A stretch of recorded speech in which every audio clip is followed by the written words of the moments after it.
একটা দুর্নীতির অভিযোগ উঠলে আমাদের সমাজের, আমাদের দেশের রাজনীতির গুরুত্বপূর্ণ ব্যক্তিরা বিষয়টা তদন্ত হওয়ার আগেই তাদেরকে এক ধরনের ক্লিন চিট দিচ্ছেন, এক ধরনের সার্টিফিকেট দিচ্ছেন। তো এগুলো মিলিয়ে মাঝে মাঝে ঠিক বিষয়গুলো দুর্বোধ্য ঠেকে। এই বিষয়গুলো নিয়ে কথা বলার জন্য আমরা আজকে আমন্ত্রণ জানিয়েছি বাংলাদেশ ছাত্র ইউনিয়নের সাবেক সভাপতি জনাব শরীফুজ্জামান শরীফকে। জনাব শরীফ, আপনাকে আমাদের অনুষ্ঠানে স্বাগত জানাচ্ছি। ধন্যবাদ। শরীফ ভাই, আপনি শুনলেন আমি পরে যে প্রসঙ্গটা আলাপ করলাম সেটা আমি আগে করতে চাই। সেটা হলো, আপনি দেখেছেন যে একজন সাবেক আমলা, সরকারি অবসরপ্রাপ্ত কর্মচারী, এবং উনি একই সঙ্গে বিএনপির সঙ্গে সংশ্লিষ্ট, বিএনপি চেয়ারপারসনের পিএস ছিলেন উনি। তো উনি একটা অভিযোগ তুললেন শুক্রবার দিন যে উনি গোয়েন্দা তথ্যের উপর ভিত্তি করে কথাটা বলছেন বলে দাবি করলেন, এবং উনি বললেন যে 8 জন উপদেষ্টা মানে অপরিসীম দুর্নীতি করেছেন, এই তথ্য ওনার কাছে আছে। উনি নাম বলেননি। পরে আমরা দেখলাম এরপরে সরকার প্রতিবাদ করলেন, যে অ্যাসোসিয়েশনের পক্ষ থেকে উনি গিয়েছিলেন তারা প্রতিবাদ করলেন, এবং এই দুটো প্রতিবাদ হতে পারে। কিন্তু আমি বুঝতে পারলাম না বিএনপির মহাসচিব মির্জা ফখরুল ইসলাম আলমগীর কিভাবে ওনাকে সার্টিফিকেট দিলেন যে ওনারা খুবই সৎ। এটা আপনি কিভাবে মূল্যায়ন করছেন? আপনাকে ধন্যবাদ, দর্শক শ্রোতাদেরকে ধন্যবাদ। আমাদের রাজনীতিতে যতগুলো খারাপ দিক আছে তার সব থেকে আলোচিত বিষয়টা হলো পলিটিশিয়ানদের দুর্নীতি। বিশেষ করে যারা ক্ষমতায় বসেন তারা তাদের ক্ষমতাকে ব্যবহার করে নানা ধরনের দুর্নীতি করে। গত যে সরকারটিকে আমরা গণঅভ্যুত্থান করে বিদায় দিয়েছি তার পেছনে মানুষের দীর্ঘদিনের যে ক্ষোভ ছিল তার একটা বড় কারণ ছিল তারা সীমাহীন দুর্নীতির সাথে জড়িয়ে পড়েছিল, এবং মানুষের সেই ক্ষোভকে তারা খুব একটা গুরুত্ব দেননি। তার প্রমাণটা হচ্ছে সর্বশেষ সাবেক প্রধানমন্ত্রীর কাজের লোকের 400 কোটি টাকার মালিকানার বিষয়টি। তিনি হাসতে হাসতে এই বিষয়টি নিয়ে তার প্রতিক্রিয়া জানিয়েছিলেন। আমরা স্বাভাবিকভাবে ভেবেছিলাম অসংখ্য শিক্ষার্থীর রক্তের মধ্য দিয়ে এই যে সরকারটি এসেছে তারা অন্তত আগের যে সংস্কৃতি, দুর্নীতির যে সংস্কৃতি, সেখান থেকে বেরিয়ে আসবে। কিন্তু আমরা বাংলাদেশের এই সময়কালে মিডিয়াগুলো প্রচন্ড একটা ভীতির ভেতরে আছে, এটা আমরা জানি। তারপরেও সোশ্যাল মিডিয়াতে মাঝে মধ্যে উপদেষ্টাদের সম্পর্কে নানা রকমের তথ্য, নানা রকমের অভিযোগ এগুলো কিন্তু আসে। আমরা কিন্তু এই অভিযোগগুলো সরকার উড়িয়ে দেয়, উড়িয়ে দিতে পারে, উড়িয়ে দেওয়ার সংস্কৃতিটা আছে। আবার কতগুলো অভিযোগ আমরা প্রমাণ করতে না পারলেও মোটামুটি আমরা ধারণা করতে পারি যে এর ভিতরে সত্যতা কতটুকু আছে। আপনার মনে থাকার কথা, শিল্পকলার ডিজি পদত্যাগ করেছিলেন ওই মিনিস্ট্রির উপদেষ্টার দুর্নীতির অভিযোগ তুলে। সরকার কি সেই অভিযোগের কোনো তদন্ত করেছে? না। সরকারটি ক্ষমতায় গ্রহণ করার পর প্রথম যে অভিযোগটি উঠেছিল ডিসি নিয়োগ ক্ষেত্রে, গত বছরের সেপ্টেম্বর মাসে তারা একটা তদন্ত কমিটি করেছিলেন 4 জন উপদেষ্টাকে দায়িত্ব দিয়ে। সেই 4 সদস্যের উপদেষ্টাদের একজন পদত্যাগ করে তিনি একটা রাজনৈতিক দল গঠন করেছেন, বাকি 3 জন আছেন। কিন্তু সরকার সেই ঘটনার ইয়েস অর নো কোনো তথ্য মানুষের কাছে দেয়নি। এর ভেতর থেকে যেটা পরিষ্কার হয় যে সরকার এই তথ্যগুলোকে গোপন করা অথবা বিষয়টিকে আমলে না নেওয়ার একটা কালচার তাদের মধ্যে আছে। এই সরকার যেহেতু পাবলিকের সাথে তার সংযোগটা কম, সেই কারণে অনেক কিছুই পাবলিকের কাছে তাকে বলতে হয় না।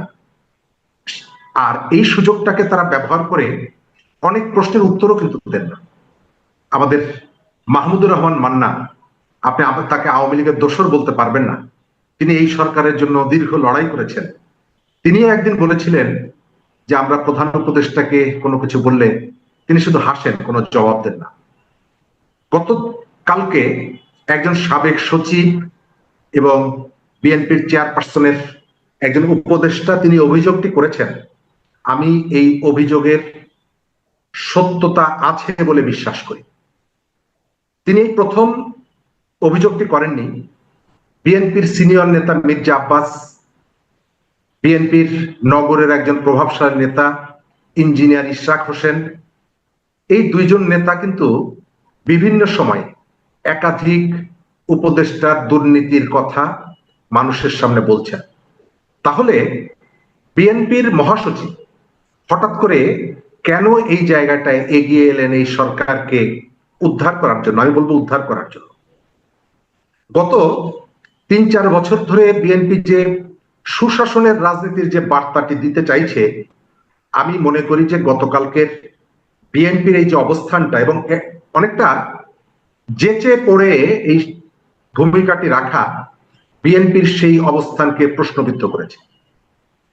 বিএনপির কাছে সরকার সম্ভবত সাপোর্ট চায়নি দুর্নীতির ইস্যুতে, কিন্তু বিএনপি আগ বাড়িয়ে এই যে সিদ্ধান্তটি গ্রহণ করলো তার প্রতি মানুষের যে ভরসার জায়গাটি তৈরি করার তারা চেষ্টা করছিল। আমাদের মিডিয়া নানা কারণে তাদের দুটো টার্গেট ঠিক করেছে। এক হচ্ছে যত পারো আওয়ামী লীগের বিরুদ্ধে, আওয়ামী লীগ সম্পর্কে নিউজ করো তাদের নেগেটিভ দিকগুলো, আর বিএনপিকে একটা পজিটিভ জায়গায় দেওয়ার চেষ্টা করো। এই প্রবণতাটা তাদের মধ্যে আছে এবং এর পেছনে কেউকে খুশি করা বা কাউকে কারো ভয়ে এই কাজটি তারা করছে। বিএনপির কাছে কিন্তু সরকার বলেনি যে আমাদেরকে সাপোর্ট করো, তারপরেও বিএনপি সাপোর্ট করেছে। সেকেন্ড হচ্ছে বিএনপির সিনিয়র কয়েকজন নেতা গত কয়েক মাস ধরে এই সরকারের কয়েকজন উপদেষ্টার বিরুদ্ধে দুর্নীতির যে অভিযোগ তুলছিলেন সেটিকে বিএনপি নাকচ করে দিল। তাহলে প্রশ্ন জাগে যে বিএনপি যেহেতু এই সরকারকে দুর্নীতির যে অভিযোগ সেটিকে নাকচ করে দিল, তাহলে তাদের যে নেতারা অভিযোগটি তুলছেন বিএনপি কি তাদের বিরুদ্ধে কোনো ব্যবস্থা নেবে? অহেতুক গণঅভ্যুত্থানের ভেতর থেকে একটি সরকার, তার বিরুদ্ধে বিএনপি অভিযোগ করছে এবং বিএনপির একাধিক নেতা, আর গতকালকে বিএনপি বলল যে না এটি সত্য না, তাহলে বিএনপির দায়িত্ব হচ্ছে তাদের বিরুদ্ধে ব্যবস্থা নেওয়া। আমরা আশা করব যে ওই নেতাদের বিষয়ে, তাদের বক্তব্যের বিষয়ে বিএনপি তার অবস্থান স্পষ্ট করবে। জি, এই এই ক্ষেত্রে এই যে ঘটনাটা আপনি বললেন, আমি আপনার কাছে জানতে চাচ্ছি যে আপনার কি মনে হয় যে কি এমন ঘটেছে যে মির্জা ফখরুলকে এভাবে অনেকটা মানে স্বতঃপ্রণোদিত হয়ে মানে দুর্নীতির অভিযোগে অভিযুক্ত উপদেষ্টাদেরকে নিষ্পাপ নিষ্কলুষ এরকম সার্টিফিকেট দিতে হলো? এটা কেন? এটা কি কিছু পাওয়ার লোভে নাকি কোনো চাপে পড়ে? প্রথমত আমি যেটা দেখতে পাচ্ছি একজন রাজনৈতিক সচেতন কর্মী হিসাবে আমার অবজারভেশন হচ্ছে বিএনপির ডোমেস্টিক লিডার যারা আছেন এবং ইন্টারন্যাশনাল পর্যায়ে যারা অবস্থান করছেন তাদের চিন্তার মধ্যে, বাস্তবতার মধ্যে সম্ভবত ভাবনার একটা পার্থক্য আছে। এখানকার যে সমস্ত নেতারা তারা যেভাবে দেখছেন, বাইরে যে নেতারা থাকছেন তারা যেহেতু দূরে থাকছেন, অনেক বিষয় এবং পাবলিক পারসেপশন গুলো তাদের কাছে প্রপারলি যাচ্ছে না। সেকেন্ড জায়গাটা হচ্ছে বিএনপি সম্ভবত ধারণা করেছে যে এই সরকারের কাছ থেকেই নির্বাচনটা নিতে হবে। তারা যে কোনো মূল্যে হচ্ছে একটা নির্বাচন নিতে চাইছেন এবং সরকারকে মাথায় হাত বুলিয়ে নির্বাচনটা তারা নিতে চান এবং তাদের ধারণা যে নির্বাচন হলে তারা যেহেতু ক্ষমতায় যাবেন, সুতরাং ক্ষমতার প্রশ্নে তারা কোনো রকমের কোনো ঝুঁকি নিতে চান না। সরকারকে খেপিয়ে তুলে, যেহেতু আপনি জানেন যে দেশের ভেতরের একটা অংশ নির্বাচন না হোক এটি চাইছে, সরকারের ভেতরেরও একটা অংশ নির্বাচন না হোক এটা চাইছে। বিএনপি সেই ঝুঁকিটা নিতে চাইছে না।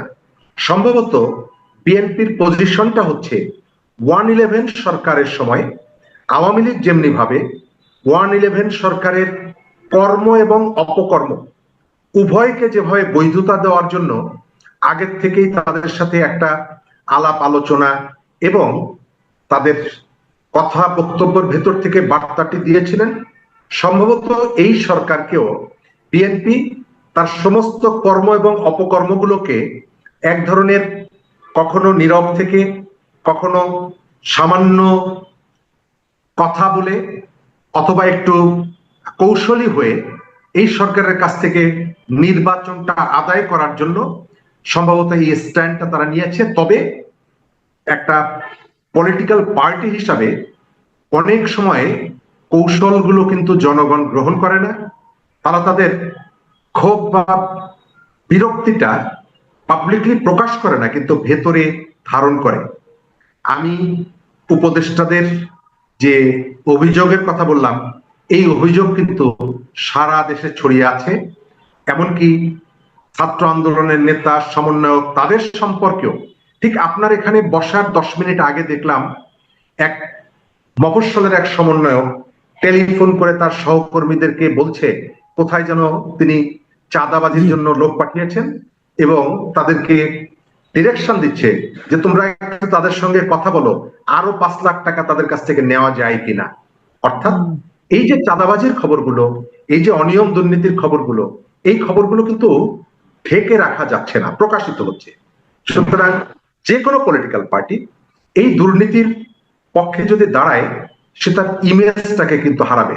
আমাদের জুলাইয়ের স্পিরিট কিন্তু যে কোনো ব্যক্তি বা সরকার প্রতিষ্ঠান, রাজনৈতিক দলের দুর্নীতিকে ধামাচাপা দেওয়া অথবা কোন একটা নির্দিষ্ট কারণে অনুরাগ প্রদর্শন করা না। জি, এখানে আরেকটা কথা, আপনি যেহেতু নির্বাচনের কথা বললেন যে বিএনপি আশা করছে, বিএনপি চাচ্ছে যে কোনো কিছুর বিনিময়ে নির্বাচনের জন্য ঠিকঠাক মতো হয়ে যায়, কিন্তু নির্বাচন না হওয়ার কোনো আশঙ্কা কি আপনি দেখছেন? আমি একটা জিনিস লক্ষ্য করছি, সেই জিনিসটা হলো যে যদিও প্রধান উপদেষ্টা নিজে ঘোষণা করেছেন যে ফেব্রুয়ারিতে ইলেকশন হবে, কিন্তু তারপরে অনেকে আমাকে প্রশ্ন করছেন যে আসলে কি ফেব্রুয়ারিতে হবে? তার মানে সরকার প্রধানের বক্তব্যকেও সাধারণ মানুষের মধ্যে অনেকে ঠিক বিশ্বাস করতে পারছে না। ডক্টর ইউনূসের মতো ব্যক্তি যখন এরকম সাধারণ মানুষের কাছে বিশ্বাস যোগ্যতা হারিয়ে ফেলে, তখন সামগ্রিকভাবে আপনি কি মনে করছেন কেন এরকম হচ্ছে? কেন নির্বাচনের মানুষের মধ্যে দ্বন্দ্ব, শঙ্কা থেকে যাচ্ছে? বাংলাদেশের এখন যে সরকারটি আছে, এই সরকারটি শুধুমাত্র কতগুলো ডোমেস্টিক পার্সপেক্টিভে ক্ষমতা গ্রহণ করেছে, বিষয়টি তা। এর সঙ্গে ইন্টারন্যাশনাল অনেকগুলো অ্যাক্টরদের ইচ্ছে এবং অনিচ্ছার বিষয় আছে। আমাদের আঞ্চলিক কতগুলো শক্তির সংযোগ আছে। সুতরাং এবারের নির্বাচনের ইস্যুটার অনেকগুলো পকেট এর সাথে যুক্ত হয়ে আছে। ইয়েস অথবা নো আপনি এক কথায় বলে দিতে পারবেন না।